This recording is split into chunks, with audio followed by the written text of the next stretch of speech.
Okay, we're back with board 20, and I see I have my usual 6-point hand again. Now you see, some of you may know this, most of you won't, but I fractured my right foot in Gatlinburg, so I've been sitting north-south a lot lately, and given the hands I'm picking up as east, I think I'll stick with north-south, especially if I'm playing in the common game. So Sylvia opened 2 hearts. She surely has 6 hearts, I think, to do this vulnerable. There's like a theory that you should raise to 3 hearts here with 3 card support, but I'm not a big fan of that with this hand. It's just too dangerous. We might go for a big number. It doesn't rate to get in their way too much. Our hand's not strong enough that it's ever going to work out well for us, I think.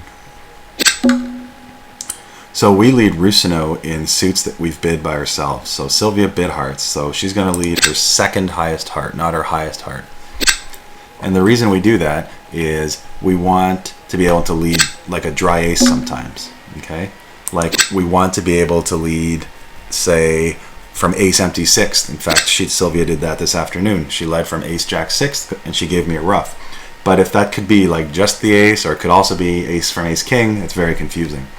So we find when we've promised at least 4 cards in the suit, it's much better to lead the second one. And as long as you can remember it, it's really bad if you forget. That can get very confusing.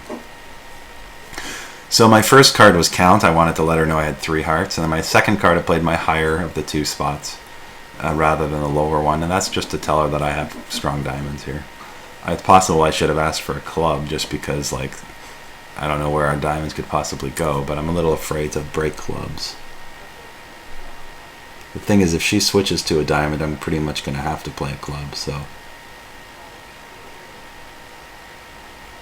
it may have been smarter just to tell her that a club was okay. The thing is, if I played a low heart here, she would play a club 100% of the time, because like those diamonds are kind of scary, right?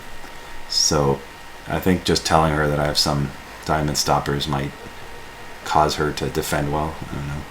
Some of these situations are very tricky, but the point is, the order of your signals should be attitude, count, suit preference. Okay, so on partner's lead, we play attitude. So I told her a high heart, I don't really like it.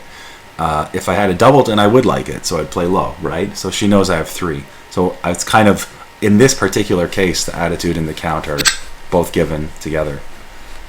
So then my second heart, once attitude and count are known, you can give suit preference. So my higher heart is for a diamond. And of course, she did shift to a diamond. I don't know that this is going to work all that well.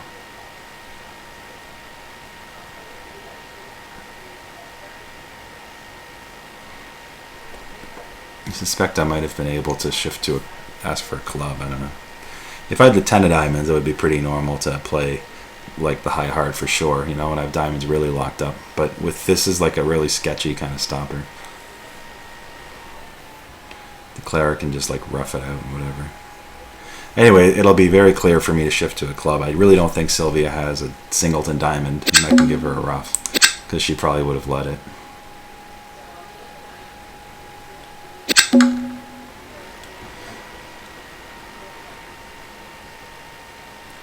So actually, Declare's got probably 2 hearts and 2 diamonds, right? Like we know that he has exactly 2 hearts from the week 2 bid. And we know that he probably has exactly 2 diamonds, because partner shifted to the 9 but didn't lead it. So she doesn't have 1, she doesn't have 3, so she has 2. So if Declare has only 4 spades, he has 5 clubs in his hand, and I don't need to play a club at all. And if he has 5 spades, I should probably play a club. Now, how am I supposed to know this? How do I know how many spades he has? He might have jumped to 4 spades with only 4, but he might have been a little more careful also. So I'm gonna just play him for 5 spades and shift to a club. If I don't shift to a club, he'll be able to throw club losers on the diamonds. So it's kind of a free play if that's his shape. 5-2-2-4.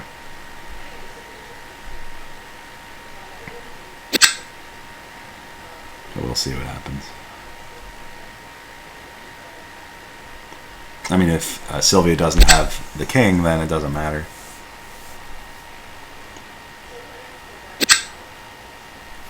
So the Claire flew up with the jack. There's a pretty good chance he has the 10, but it's not 100%. He might have been hoping I was being sneaky from king queen third or something, and like played the jack as his best chance. We'll see.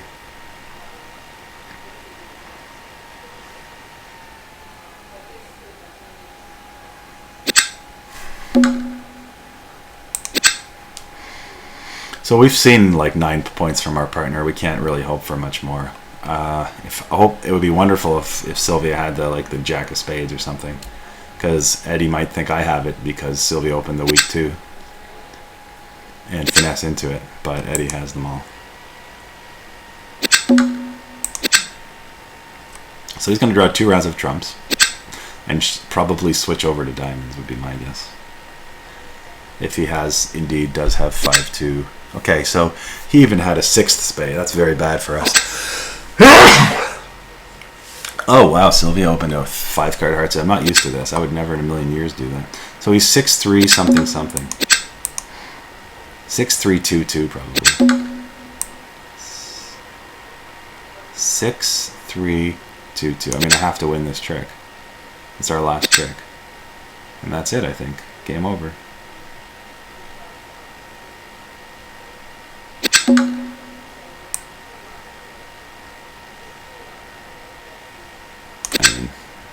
I think he has a claim at this point.